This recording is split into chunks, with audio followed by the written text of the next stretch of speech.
जरा देवता हरे कृष्णा। बिना विलंब किए हम अपना स्टार्ट करते हैं 8वां अध्याय। तो आइए चलते हैं अपने प्रिय राधा माधव की ओर। हरे कृष्ण हरि बोल। तो 8वें अध्याय में अर्जुन ने कहा, हे पुरुषोत्तम, ब्रह्म क्या है, अध्यात्म किसको कहते हैं, अधिभूत क्या है और आदिदेव क्या कहलाता है। हे मधुसूदन, अधियज्ञ क्या है और इस देह में अधिदेव कौन सा है। मरने के समय में स्थित चित्त वाले लोग तुमको कैसे जान जाते हैं। श्री भगवान कृष्ण बोले, जो अक्षर अविनाशी और परम श्रेष्ठ है वही ब्रह्म है। प्रत्येक वस्तु का स्वभाव अध्यात्म कहलाता है और समस्त चराचर की उत्पत्ति करने वाला जो विसर्ग है वही कर्म है। जो देह आदि नाशवान वस्तु है वही अधिभूत कहती है। विश्वरूप जो विराट पुरुष है वही आदिदेव है। और हे पुरुषों में श्रेष्ठ, इसलिए मैं ही अधियज्ञ हूँ। अंतकाल में जो मेरा ध्यान करता हुआ शरीर त्याग करता है वह निसंदेह मेरे शरीर को पाता है। हे कुंती पुत्र, अंत समय में मनुष्य जिस वस्तु का स्मरण करता हुआ शरीर त्यागता है वह उसी को प्राप्त करता है। इस कारण तुम सदैव मुझ में ही मन को लगाकर मेरा ही स्मरण करते हुए संग्राम करो। तुम निसंदेह मुझको आ मिलोगे। हे पार्थ, अभ्यास रूप योग से मुक्त हो।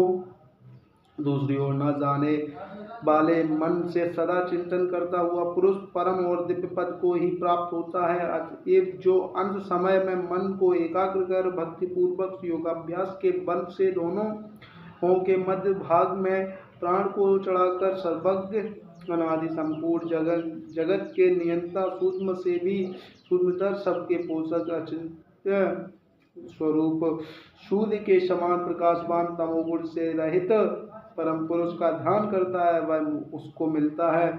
वेद के जानने वाले जिसको अक्षर कहते हैं, वीतराग होकर सन्यासी जिसके प्रवेश करते हैं तथा जिसको चाहने वाले ब्रह्मचर्य का आचरण करते हैं, उस परम पद को तुमसे संक्षेप में कहता हूँ। जो सब इंद्रिय द्वारा को रोककर मन को हृदय में धारण कर प्राण को मस्तक में ले जाकर समाधि योग में स्थित ओम इस अक्षर का उच्चारण करता हुआ जो देह को त्यागता है से मोक्ष रूप उत्तम गति प्राप्त होती है। हे पार्थ, जो मुझ में ही मन लगाकर नित्य प्रति मेरा स्मरण करते हैं उन्हें सदैव स्मरण करने वाले योगियों के मैं बहुत सुलभ रीति से प्राप्त होता हूँ। मुझको प्राप्त होने पर परम सिद्धि को प्राप्त करने वाले महात्मा गण फिर यह जन्म नहीं धारण करते जो नाशवान और दुख का घर है। हे अर्जुन, ब्रह्मलोक प्रयत्न जिनके लोग हैं वहां से लौटना पड़ता है, परंतु मुझ में मिलने से फिर जन्म नहीं होता। 1000 महायुगों का एक दिन होता है और 1000 महायुगों की एक रात्रि ब्रह्मा की होती है। और जो इन बातों को जानते हैं वह सब ज्ञाता हैं। ब्रह्मा का दिन होने पर अव्यक्त से सब व्यक्तियों का उदय होता है और रात को उसी में लय होता है। हे पार्थ, समस्त चराचर वस्तुओं का यह समुदाय जिनमें बार बार उत्पन्न होकर रात्रि के आगमन में लीन हो जाता है, इस अव्यक्त से परे दूसरा सनातन अव्यक्त है जो इन सब के नष्ट होने पर भी कष्ट नहीं होता। उस अव्यक्त को ही अक्षर कहते हैं। वह परम गति है जिसको प्राप्त करके फिर संसार में नहीं जन्मते, वही मेरा परम धाम है।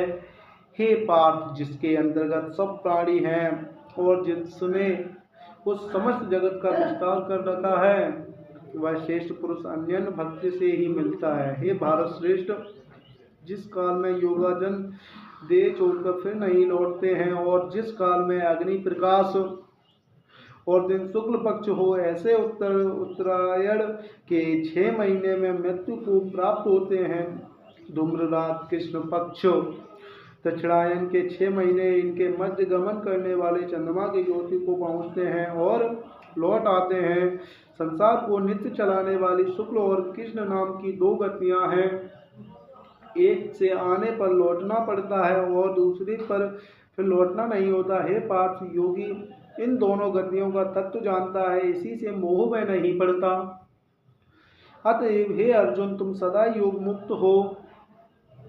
वेद, यज्ञ, तप और दान से जो जो पुण्य फल बतलाए गए हैं योगी उन सबसे अधिक ऐश्वर्य प्राप्त होता है और सर्वोत्तम आदि स्थान पाता है। हरे कृष्ण हरि बोल। यहीं पर हमारा 8वां अध्याय समाप्त होता है। महात्म नहीं बताएंगे इसमें क्योंकि काफ़ी लंबी वीडियो हो जाती है, इस वजह से। हरे कृष्ण हरि बोल। अगर वीडियो अच्छी लगी हो तो लाइक करें, शेयर करें, सब्सक्राइब करें। राधे राधे।